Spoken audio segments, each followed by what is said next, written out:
Hanuman Beniwal BJP के पक्के दोस्त निकले और इसका बहुत बड़ा एग्जाम्पल उन्होंने सबके सामने दे भी दिया। लेकिन क्या आपको वो नजर आके भी नजर आया? नहीं आया होगा, क्योंकि आपको दिखाएंगे, बताएंगे, समझाएंगे इस वीडियो में कि किस कदर वो अपनी ये दोस्ती निभा रहे हैं और कैसे वो इस चीज में माहिर होकर आगे के लिए अपनी रणनीतियां तैयार कर रहे हैं, अपने मैदान को मजबूत कर रहे हैं। सब कुछ समझाएंगे डिटेल में इस वीडियो में, इसलिए बने रहेगा आखिर तक हमारे साथ। नमस्कार, मैं हूं चेतना शर्मा। आप देखना शुरू कर चुके हैं संवाद भारत का, भारत के लिए, और इसे डिटेल में अच्छे से समझाएंगे हमारे editor in chief Varun Bhansali ji. तो वरुण सर, जिस तरीके से मैंने शुरुआत में ही बोल दिया कि हनुमान बेनीवाल बीजेपी के पक्के दोस्त निकले, इसके पीछे का माजरा मैं चाहूंगी कि आप अच्छे से समझाएं कि कैसे, कब और क्या उन्होंने ये दिखाया जिससे ये लगा कि वो बीजेपी के पक्के दोस्त हैं। देखिए, कहावत है जिसमें कहा जाता है कि हाथ कंगन को आरसी क्या और पढ़े लिखे को फारसी क्या। और इसके लिए हम आपको ये बात समझाने दिखाने से पहले कुछ तस्वीरें दिखाना और समझाना चाहते हैं। ये जो पहली तस्वीर आप देख रहे हैं पूरी स्क्रीन पर अपने, इस तस्वीर में हनुमान बेनीवाल आराम से घंटों की मुलाकात कर रहे हैं। किससे? लोकसभा सांसद ओम बिड़ला से। अगली तस्वीर जो आप देख रहे हैं उसमें हनुमान बेनीवाल घंटों की मुलाकात कर रहे हैं। किससे? नितिन गडकरी से, जो कि केंद्र परिवहन मंत्री हैं। इस तरीके से हनुमान बेनीवाल लगातार कई सारी मुलाकातें अभी एनडीए छोड़ने के बहुत टाइम बाद बीजेपी के वरिष्ठ लोगों से करते रहते हैं। फिर आप जो तस्वीरें अब देख रहे हैं वो है आशुतोष की बर्थडे पार्टी की, जहां पर गिरिराज सिंह से लेकर बीजेपी के कई बड़े दिग्गज, नितिन गडकरी से लेकर कई सारे लोग हैं जो आप देख पा रहे हैं।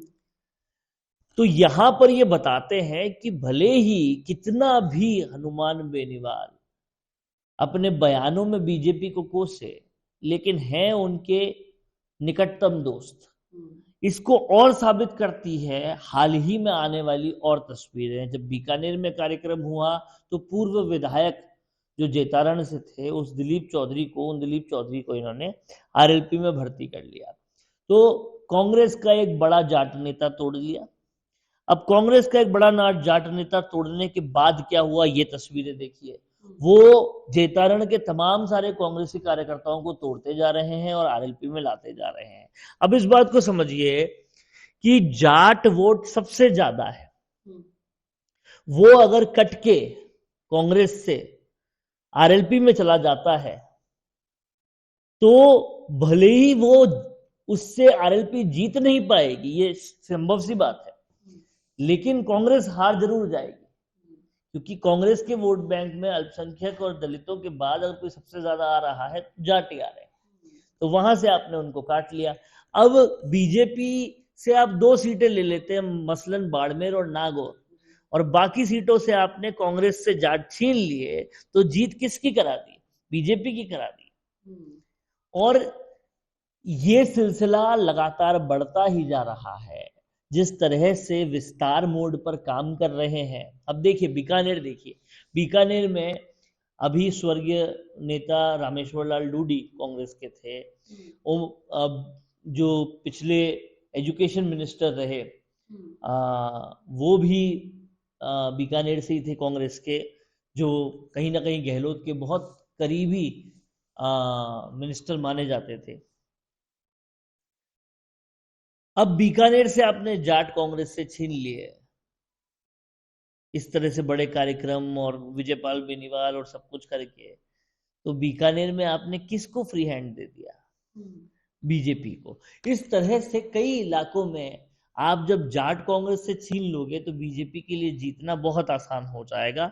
तो इन दोनों तस्वीरों से आप समझ सकते हो, एक में आप निकटतम दिख रहे हो और दूसरे में आप उनका काम कर रहे हो। तो कहीं ना कहीं एनडीए में जब बीजेपी हनुमान बेनीवाल थे, तब से ही शायद ये बात पक्की हो गई होगी कि तुम जाना और ये काम लगातार करते रहना कि जाटों को कांग्रेस से पूरा ही हटा दो, पूरा ही माइनस कर दो, ताकि बाकी सारे वोट हमको मिल जाए। अब ये देखिए, हनुमान बेनीवाल को बीजेपी के जो कोर वोटर हैं मसलन राजपूत हुए, ब्राह्मण हुए, बनिए हुए, ये तो वोट करेंगे नहीं। लेकिन हनुमान बेनीवाल जो सबसे बड़ा वोट तोड़ेंगे वो कौन सा होगा? जाट का।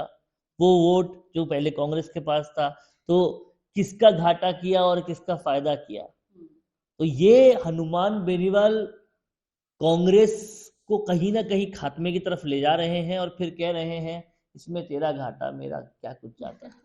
ये बिल्कुल सही कहा आपने, लेकिन जिस तरीके से आपने बताया कि जाटों को अपने पाले में कर रहे हैं, क्या हनुमान बेनीवाल एक ऐतिहासिक चीज कर पाएंगे? क्योंकि आज भी खुद वो इस बात से इनकार नहीं कर सकते हैं। हम लोगों के बीच में जाते हैं, कई बार हम जाट सम्मेलनों में गए हैं, वहां खुद ये लोग मानते हैं, बुजुर्ग से लेकर युवा तक, कि हम जाटों में बिखराव है, इसलिए हम राजनीति का शिकार हो जाते हैं आसानी से। तो क्या इस चीज को बंद कर पाएंगे हनुमान बेनीवाल? उस एकता को ला पाएंगे जिस एकता की जरूरत अभी इस पूरे समाज को है? देखिए, एकता सामाजिक तौर पे फिर भी आ जाएगी, लेकिन राजनीतिक तौर पे कैसे आ पाएगी? जहां हरीश चौधरी और हनुमान बेनीवाल खुद ही जानी दुश्मन हो, जहां डोटासरा कभी आरएलपी में आ नहीं सकते हो, और जहां सतीश पूनिया कभी कांग्रेस या आरएलपी में जा नहीं सकते हो, तो वहां राजनीतिक एकता कैसे आ सकती है? और राजनीतिक एकता छोड़िए, सामाजिक एकता भी राजाराम मील अपने कार्यक्रम करते हैं, हनुमान बेनीवाल और निर्मल चौधरी जैसे नेताओं को बुलाते ही नहीं है। तो इस तरह के कई सारे रीजंस हैं जहां पर जाट बिखराव से बच जाए, वो कई कोशिशों के बाद भी हो नहीं पा रहा। और इसीलिए चाहे नाथुराम मिर्दा हो, चाहे मदेरणा हो, ये सब लोग चीफ मिनिस्टर क्यों नहीं बन पाए, इसकी यही सबसे बड़ी वजह है। लेकिन फिलहाल बीजेपी से दोस्ती निभाई जा रही है, कांग्रेस को खत्म किया जा रहा है। और इन सब के अगर हम इन सब के बाद देखें तो हनुमान बेनीवाल का किस तरीके से फायदा हो रहा है, वो कहीं ना कहीं इन तस्वीरों में तो दिखाई दिया ही है। साथ ही में एक और तस्वीर, एक और बयान वायरल था जिसमें XRS प्रभाती लाल जी ने आरएलपी ज्वाइन की। एक बेहद ही ईमानदार और कर्मठ अधिकारी रहे हैं वो अपने जीवन में, और लोग कह रहे हैं कि अब आरएलपी की दिशा और दशा यही लोग तय करेंगे जिन्होंने ज्वाइन किया। जाहिर तौर पर वो लोग तय करेंगे और ज्यादा जाट वोट काटेंगे।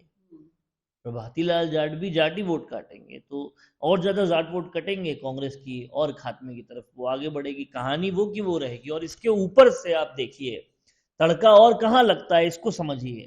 तड़का लगता है वहां पर जब हनुमान बेनीवाल, आप याद कीजिएगा एसआई भर्ती मामले में एक बार उन्होंने कहा था, और अभी भी वो बात रिपीट करते हैं कई बार, कि यूपी बिहार में क्यों कांग्रेस बीजेपी के अलावा दूसरे दलों की सरकार बनती है।